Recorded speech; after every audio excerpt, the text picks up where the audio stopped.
বাংলাদেশ আজকে স্মরণকালের ইতিহাসে সবচেয়ে খারাপ একটি সময় অতিক্রম করছে। 1971 সালে আমরা যুদ্ধ করেছিলাম বিদেশিদের বিরুদ্ধে, আমরা যুদ্ধ করেছিলাম পাকিস্তানি দখলদারদের বিরুদ্ধে, এবং আমাদের সেই যুদ্ধের একটা গন্তব্য ছিল, সেখানে একটা গতি ছিল, একটা নীতি ছিল, একটা আদর্শ ছিল। সেই নীতি, আদর্শ, গতি এবং গন্তব্য দিয়ে আমরা 1971-এর 26শে মার্চ থেকে 16ই ডিসেম্বর পর্যন্ত যুদ্ধ করে একটি স্বাধীন দেশ তৈরি করেছিলাম। সেই স্বাধীন স্বদেশ তৈরির ক্ষেত্রে আমাদের যে সহযাত্রী ছিলেন তারা ছিলেন ভারতীয় উপমহাদেশ, অর্থাৎ ভারত মহাদেশ, অর্থাৎ ভারত আমাদেরকে অস্ত্র দিয়েছে, অন্ন দিয়েছে, ট্রেনিং দিয়েছে, নিজেদের সীমান্ত খুলে দিয়ে নিজের দেশে আশ্রয় দিয়েছে। শুধু কি তাই, 1 কোটি মানুষ 1971 সালে ভারতে আশ্রয় শিবিরে আশ্রয় নিয়েছিল জীবন বাঁচানোর জন্য, সম্ভ্রম বাঁচানোর জন্য, শিশুদের জীবন রক্ষা করার জন্য, বৃদ্ধদের জীবন রক্ষা করার জন্য। সেই ভারত উদারভাবে বাংলাদেশের পাশে এসে দাঁড়িয়েছিল। পৃথিবীর নানা দেশে ডিপ্লোমেসির মাধ্যমে বাংলাদেশের জন্য জনমত তৈরি করেছে। পৃথিবীর নানা দেশ থেকে অস্ত্র সংগ্রহ করে মুক্তিযোদ্ধাদেরকে দিয়েছে, গেরিলাদেরকে দিয়েছে। সেই ভারত গত 53 বছরে বাংলাদেশের একটি কণা মাটিও দখল করার চেষ্টা করেনি এবং দখল করেনি। উপরন্তু ভারতের সাথে 74 সালে ইন্দিরা মুজিব একটি চুক্তি হয়েছিল যে সীমান্তে যে ছিটমহল আছে সেই ছিটমহলগুলোর বিনিময়ের জন্য। 54 বছরের মধ্যে 50 বছর কেটে গেলেও এই চুক্তিটি বাস্তবায়িত হচ্ছিল না। পরবর্তীতে এই মোদী সরকার শেখ হাসিনার সাথে এই সমঝোতা করে সেই চুক্তিটি বাস্তবায়িত হলো। ভারত তার 1500 হেক্টর জায়গা বাংলাদেশকে বেশি ছেড়ে দিয়েছে, দিয়ে এই সমস্যার সমাধান করেছে। শুধু কি তাই, হার্ডিঞ্জ ব্রিজের নিচ দিয়ে তখন ট্রাক চলতো, গঙ্গা আর বুকে পানি নেই। সেই পানির জন্য যে হাহাকার, আমরা বিএনপিকে, বাসানির দলকে, ওই মামুনুল হকের বাপকে দেখেছি পারাক্ষা অভিমুখে লং মার্চ করে, কিন্তু পানি আর আসে না।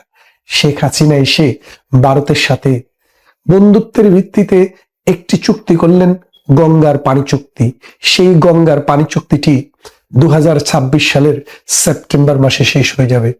মনে হচ্ছে আজকের দিনে যে অবস্থা, গঙ্গা আবার শুকিয়ে কাঠ হয়ে যাবে, চৌচির হয়ে যাবে গঙ্গার তলদেশ। কারণ ভারত গঙ্গা চুক্তি আর নবায়ন করবে না। কেন করবে না? কারণ শত্রু রাষ্ট্রের তালিকায় বাংলাদেশ এখন 3 নম্বরে। তাহলে আপনি আসুন, দেখুন যে বাংলাদেশের ভবিষ্যৎটা কোথায় যাচ্ছে। যে ভারত 1971 সালে আমাদেরকে সহযোগিতা করেছে, গঙ্গার পানি চুক্তি করেছে, যেই ভারত আমাদের সীমান্ত সমস্যার সমাধান করে দিয়েছে, ভারতের সাথে তালপট্টি অঞ্চলে আমাদের 25,000 বর্গ কিলোমিটার সমুদ্র সীমা নিয়ে ডিসপিউট ছিল, সেটা ভারতের দখলে ছিল। আরবিট্রেশনের মাধ্যমে শেখ হাসিনার সাথে পরামর্শ করে মোদি সেটারও সমাধান করে দিলেন। সেখানে বাংলাদেশ পেল 21,500, ভারত পেল 4,500। না সরি, বাংলাদেশ পেল 20,500 আর ভারত পেল 4,500 বর্গ কিলোমিটার। তারপর সমাধান হলো। আজকে প্রধানমন্ত্রী শেখ হাসিনার ভারতে আশ্রয় নেওয়ার পর, আওয়ামী লীগের সরকারের পরাজয় হওয়ার পর, মৌলবাদী সন্ত্রাস যখন বাংলাদেশটাকে দখল করলো, মৌলবাদের গডফাদার ডক্টর ইউনূস যখন বাংলাদেশের ক্ষমতায় বসলো, বাংলাদেশকে বিক্রি করার যে নীল নকশা নিয়ে ডক্টর ইউনূস বাংলাদেশে ঢুকলো, সেই নীল নকশা ধীরে ধীরে ধীরে ধীরে বাংলাদেশকে ঘায়েল করতে শুরু করলো। এখন বাংলাদেশ তার বন্দরটি দিয়ে দিল আমেরিকাকে, আরেকটি বন্দরের দায়িত্ব দিয়ে দিল এই ডেনমার্ককে। আমাদের সমুদ্র সীমা এখন আর আমাদের হাতে নেই, বিন্দেশি বেনিয়াদের হাতে চলে গেছে বাংলাদেশের সমুদ্র সীমা। বাংলাদেশ এখন একটি বঙ্গুর রাষ্ট্র। এই বঙ্গুর রাষ্ট্রে আজকে প্রথম আলো ভাঙে, কালকে অমুকের বাড়ি ভাঙে, পরশুদিন অমুকের বিজনেস ভাঙে। এইভাবে করতে করতে বাংলাদেশটি ধ্বংসের দ্বার প্রান্তে চলে গেছে। ভারতকে হুমকি দেওয়া হচ্ছে, কূটনীতিক সমস্ত শিষ্টাচারকে লঙ্ঘন করে বলা হচ্ছে ভারতের 7 সিস্টারকে দখল করা হবে। ভারতের গতকাল থেকে, গত 2 দিন থেকে ভারতীয় হাই কমিশনে হামলা হচ্ছে, ভারতীয় দূতাবাসগুলোতে আক্রান্ত হচ্ছে, মানুষকে হত্যা করার চেষ্টা করা হচ্ছে, আর্মি পুলিশ দিয়েও থামানো যাচ্ছে না। এই লাল বদরেরা কারা? 1971 সালের আলবদররা নাম বদলিয়ে এখন লাল বদর হয়েছে। সেই লাল বদরদের সর্দারদের একজন ছিল হাদি, যিনি ইতিমধ্যে পরলোক গমন করেছেন।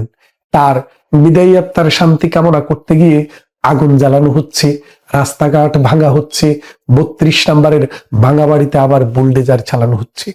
এমনি করে এইভাবে যেই বাংলাদেশকে আপনারা দেখছেন, ভারতকে এত বড় প্রতিবেশীকে যে চ্যালেঞ্জ আপনারা ছড়ে দিচ্ছেন, এর ফলাফল কি হবে? ভারত তার স্ট্র্যাটেজি ঠিক করছে। ভারত স্ট্র্যাটেজি ঠিক করছে বাংলাদেশকে পুরোটা নিয়ে নিবে নাকি প্যারালাইজড করে দিবে। আপনারা ভাবছেন ভারতের কোনো ক্ষমতা নেই? না, ভারত তো খিস্তি খেউর করবে না। ভারত তো আপনার মতো রাস্তার বস্তির ছেলেমেয়েদের মতো হাহাকার এরকম গালিগালাজে লিপ্ত থাকবে না। ভারতের যে কাজ, আপনারা সেটা যদি দেখেন, সেটা যদি ঘটে যায়, এই বাংলাদেশটি আর থাকবে না। আপনারা জানেন আমাদের সেনাপ্রধান বলেছিল, আপনারা যদি ঠিক না হন এই দেশের স্বাধীনতা এবং সার্বভৌমত্ব থাকবে না। তার এই কথাটি, তিনি কিন্তু সেনাবাহিনীর প্রধান, এটা সিগনিফিকেন্স কোথায় একটু খোঁজ করে দেখেন। ভারত বাংলাদেশের চারপাশে তার সেনা উপস্থিতি 10 গুণ বাড়িয়ে দিয়েছে। যেই কোনো সময় ভারতীয় সেনারা তাদের প্রয়োজনীয় জায়গায় আঘাত হানতে পারে। আপনি কি করবেন? ভারত আক্রমণ করবেন? করেন, দেখি ভারত আক্রমণ করেন। আপনি ভারত আক্রমণ করতে পারবেন না। আপনারা পারবেন বাংলাদেশের মধ্যে একটা গৃহযুদ্ধ লাগাতে। এই 18 কোটির মানুষের মধ্যে 9 কোটি মানুষ নিহত হবে। এই 9 কোটি মানুষের লাশের গন্তে এই দক্ষিণ পূর্ব এশিয়াতে মানুষ বসবাস করতে পারবে না। এই হায়নারা বাংলাদেশে এই শুয়োরদের হাতে ক্ষমতা যাওয়ার পর শুয়োররা যেভাবে আস্ফালন শুরু করেছে বাংলাদেশে, এই বাংলাদেশটিকে একটি জাহান্নাম না বানিয়ে তা ছাড়বে না। ভারত অনেক চেষ্টা করেছে, অনেক নমনীয় থেকেছে। ভারত মনে করেছে বাংলাদেশ একটি বন্ধুপ্রতিম রাষ্ট্র, তার রাষ্ট্রের সমস্যা তারা সমাধান করবে।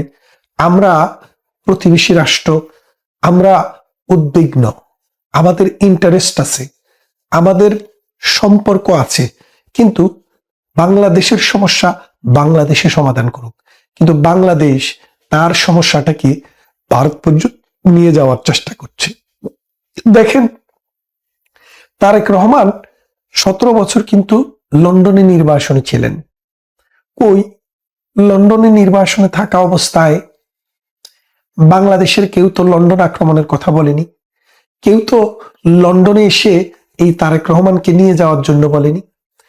শেখ হাসিনা কিন্তু আগেও ভারতে নির্বাসিত ছিলেন দীর্ঘদিন। কই, তখন তো জিয়াউর রহমান যাইয়া ভারত আক্রমণের কথা বলেনি।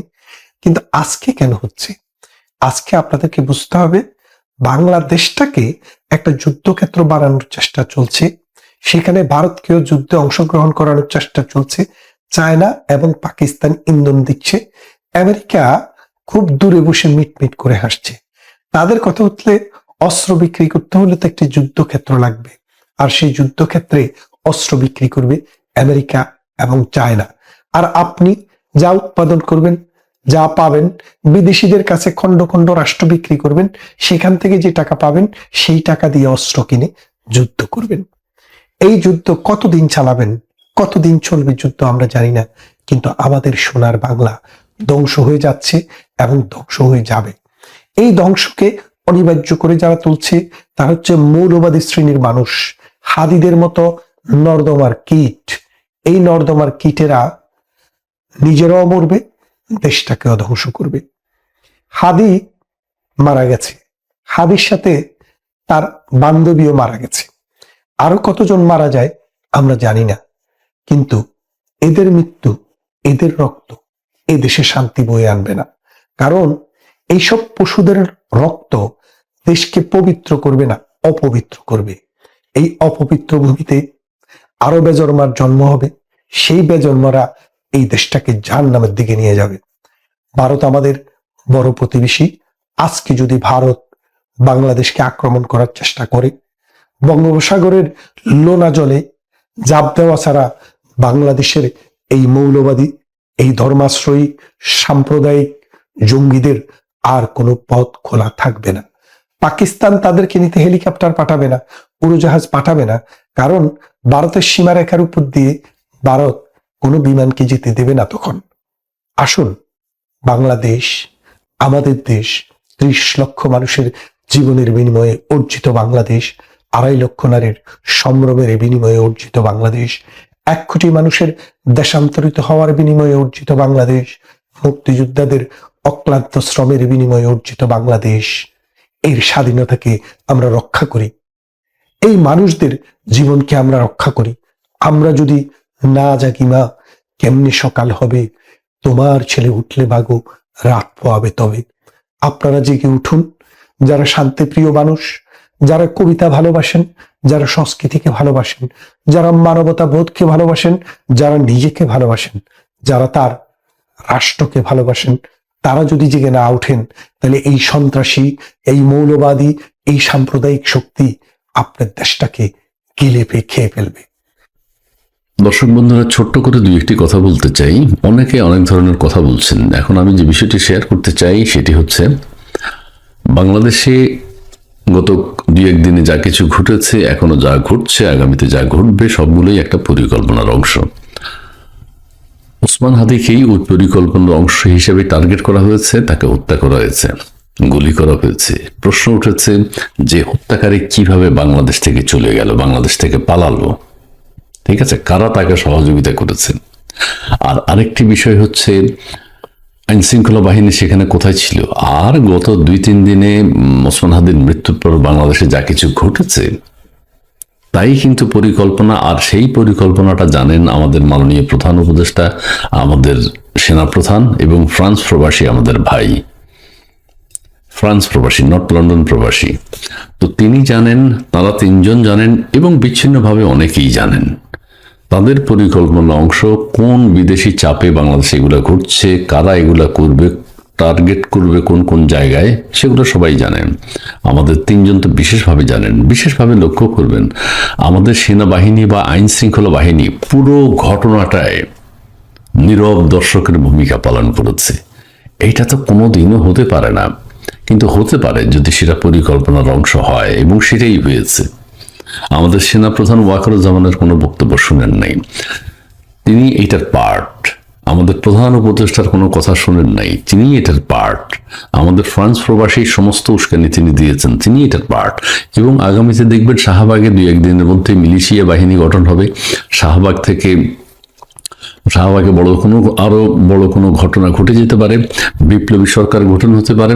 এবং ফ্রান্স প্রবাসী ধারণা করা হচ্ছে তিনি এখন বাংলাদেশে আছেন এবং তাকে বড় কোনো দায়িত্ব দেয়া হবে দেশ পরিচালনার ক্ষেত্রে।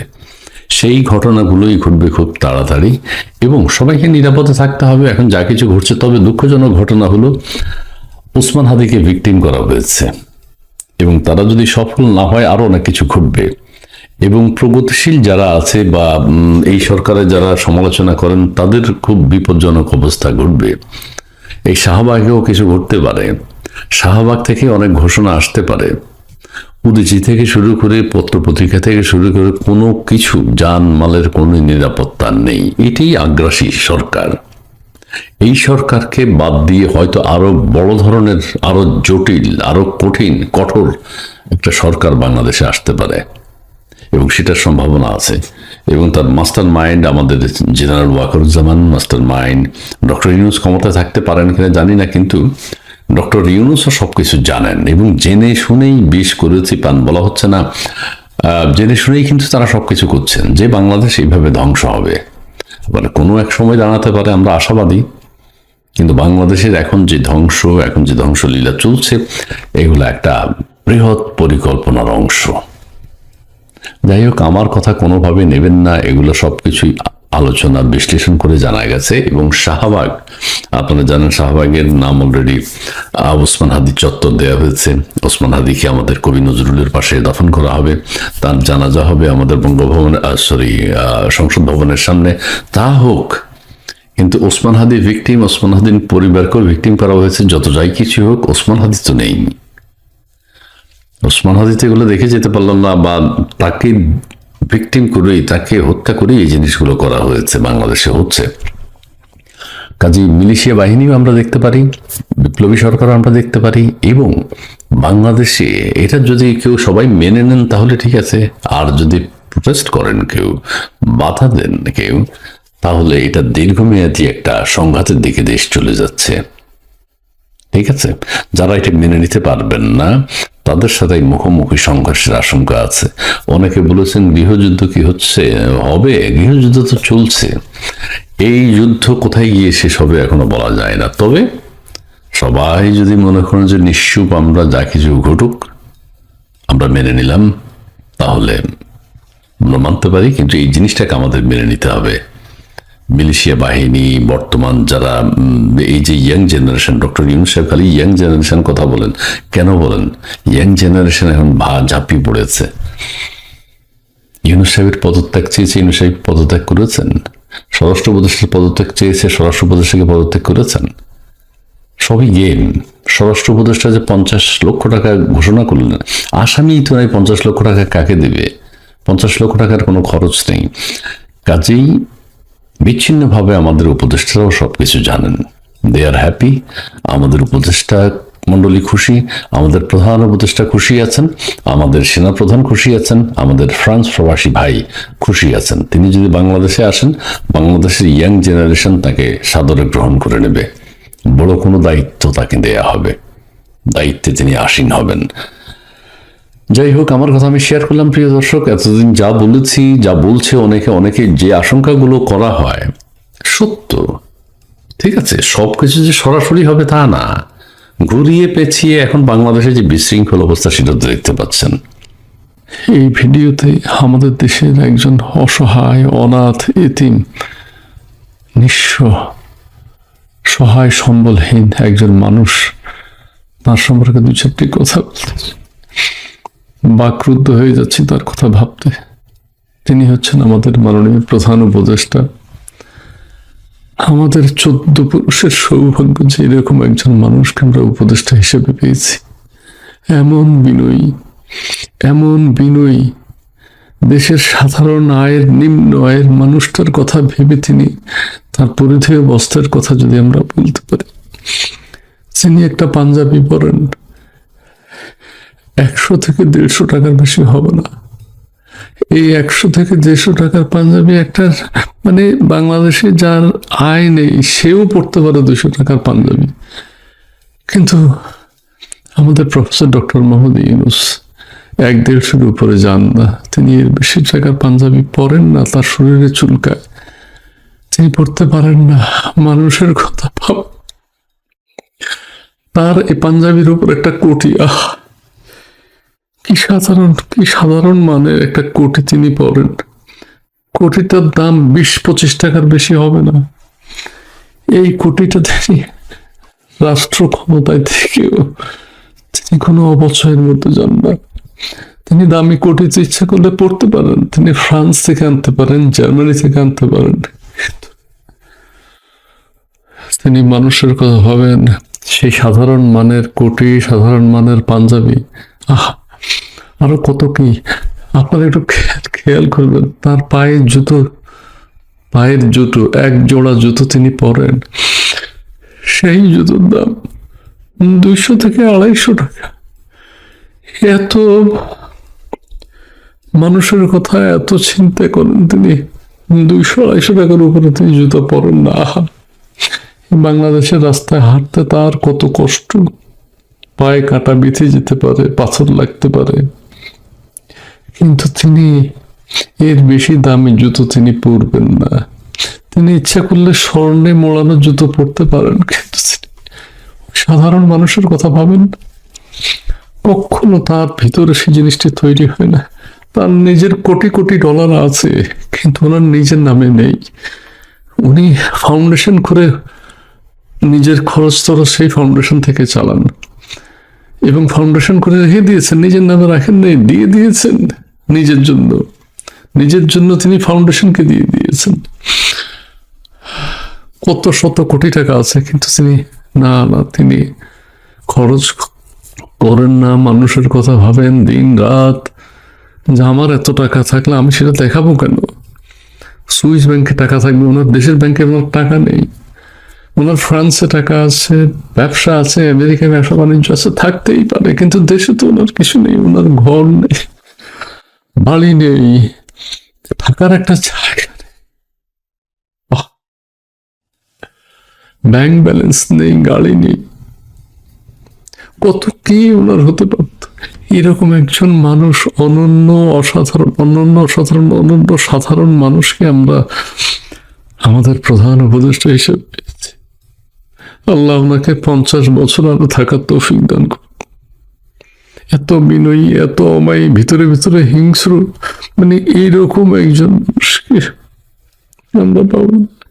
তার হিংস্রতা আমরা দেখছি, দেশকে তিনি তছনছ করছেন, ঠিক আছে, তারপর পুনর্গঠন করবেন, দেশ জাহান্নামে যাক, ঠিকই করছেন তিনি, তবুও তিনি দামি পাঞ্জাবি পরবেন, কোটি পরবেন না, ট্রাউজার পরবেন না, ভিতরে একটা গেঞ্জিও পরেন না তিনি, মানে পাঞ্জাবির ভিতরে যে একটা গেঞ্জি পরবেন।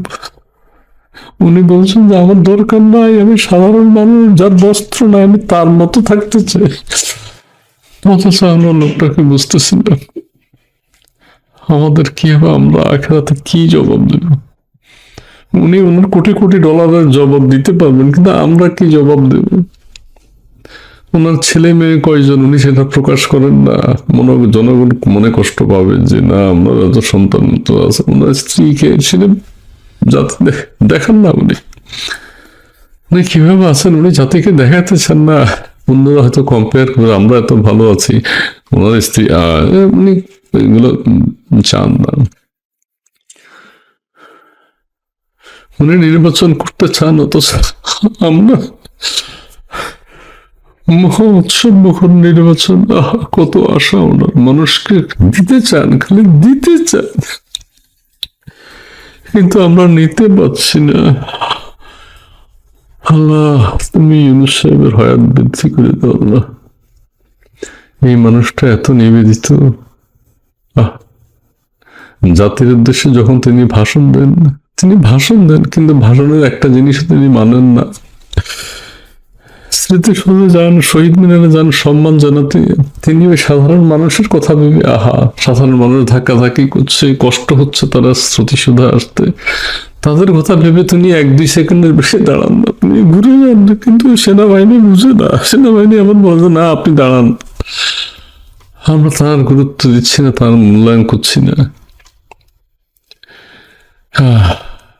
তিনি গাড়িতে উঠতে চান না, কখনোই উঠতে চান না, কিন্তু এই প্রোটোকল খানাকে ঠেলে উঠায় ওনার।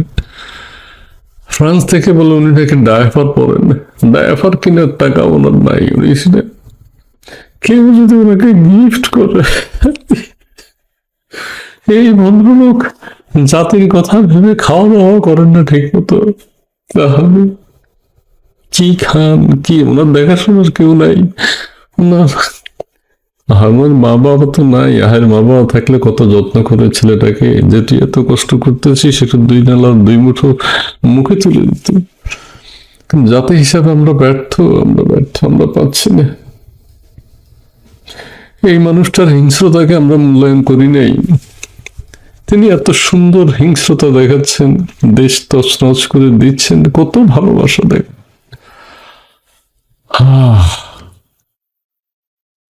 মানুষের কল্যাণে তিনি সব সময় কাজ করে যাচ্ছেন। এই মানুষটাকে আমরা যদি হারাই, জাতি একটা বিবেকহীন লোক হারাবে, মানে এটা জাতি হিসেবে আমরা চিরদিন মনে রাখবো, এরকম বিবেকহীন লোককে আমরা হারিয়েছি। যিনি নিজের কথা উনি ভাবারই সময় পান না, যদিও নিজের জন্য সবকিছু করেন, কিন্তু নিজের কথা তিনি ভাবেন না। কি থেকে কি হয়ে যায়, যত ব্যবসা বাণিজ্য উনি নিচ্ছেন, এগুলাকে উনি নিজের জন্য রাখবেন, ফাউন্ডেশন করে দিবেন, পরবর্তীতে ফাউন্ডেশন করবেন। আল্লাহ দীর্ঘ হায়াত দান করো, তিনি যেন 50 বছর তিনি আশা করছেন, অথচ আমরা এত নিম্নমানের জাতি, আশা করছেন 50 বছর। আমরা কেন চাচ্ছি না উনি থাকুন, উনি 50-100 বছর, আগামী 100 বছর উনি থাকুন না, আমাদের ক্ষমতা। আমরা দেশটা তাহলে একেবারে মানে ভাঙচুর হতে হতে দেশটা তছনছ হতে হতে একটা পূর্ণাঙ্গ নদী সমুদ্রে পরিণত হবে দেশ, সেটা ভালো না? কত ভালো করার জন্য উনি চেষ্টা করছেন। এই যে বৃহস্পতিবার রাত যা হয়েছে, উনি নিশ্চিন্তে ঘুমিয়েছেন সেদিন, বৃহস্পতিবার রাতটা তিনি আরামে ঘুমিয়েছেন, এটা বুঝতে হবে। তোমরা ভাঙো ভাঙো, আমি আবার গড়ে দেব। কত সুন্দর চিন্তা ওনার। দেখি এখন তিনি যদি ওই ইয়ে করেন আরো কি বিপ্লবী সরকার করুন না, মানে দ্রুত করুন, আমরা তো সেটাই চাই। বিপ্লবী সরকার, রাষ্ট্রপতিটা দরকার নাই, উনি রাষ্ট্রপতি হবেন, উনি প্রধান উপদেষ্টাও থাকবেন, উনি সবকিছু, উনি সব, আমরা ওনাকে ছাড়া মানব না। ডক্টর ইউনূস, আহারে কত কিছু করেছেন, কিন্তু নিজের জন্য একটা টাকাও নেই, একটা টাকার অ্যাসেট নাই। খালি মানুষের জন্য, খালি মানুষের জন্য, খালি ফাউন্ডেশন করে নিজের জন্য টাকাটা রেখে দেন সুইস ব্যাংকে, জার্মানিতে, ফ্রান্সে। উনি ভাবেন এই টাকা পয়সা আমি দেশে আনলে লোকজন দুঃখ পাবে। উনি মানুষের দুঃখের কথা ভেবে এগুলো বিদেশে রেখেছেন। না, আমি আর ভিডিও বড় করুন, আর বেশি কথা বলবো না। আল্লাহ ওনাকে সুস্বাস্থ্য দান করুন। উনি যাতে বলে শেষ করতে পারবো না। উনি আমাদের ইব্রাহিম হোসেন বলছে যে আখেরি খলিফা। ছেঁড়া পায়জামা, ছেঁড়া পাঞ্জাবি, ওনার নামের মধ্যে আমাদের হুজুরা তো বলেছেন দুটো নাম, মোহাম্মদ এবং ইউনুস, আমাদের দুইজন নবীন নাম উনি ক্যারি করেন। এই মানুষটার কাছ থেকে তো আমরা শুধু ভালো ধ্বংস পাবো, ভালো ধ্বংস। ভালোভাবে কিভাবে তিনি দেশ ধ্বংস, দেশ ভাঙচুর, দেশ আমরা তো সেটাই পাবো, দুইজন নবীন নাম তান। যাক প্রিয় দর্শক, বেশি কথা বলবো না। ওনার চরিত্র এবং কৃতিত্ব নিয়ে মানে আটলান্টিক মহাসাগরের মতো, মানে আটলান্টিক মহাসাগরের মধ্যে আমরা মানে লিখে কুল পাবো না। ওনার চরিত্র এবং কৃতিত্ব লিখে কুল পাবো না। এক কলমে হয়ে যাবে না, আটলান্টিক মহাসাগরের মতো হবে ওনার চরিত্র।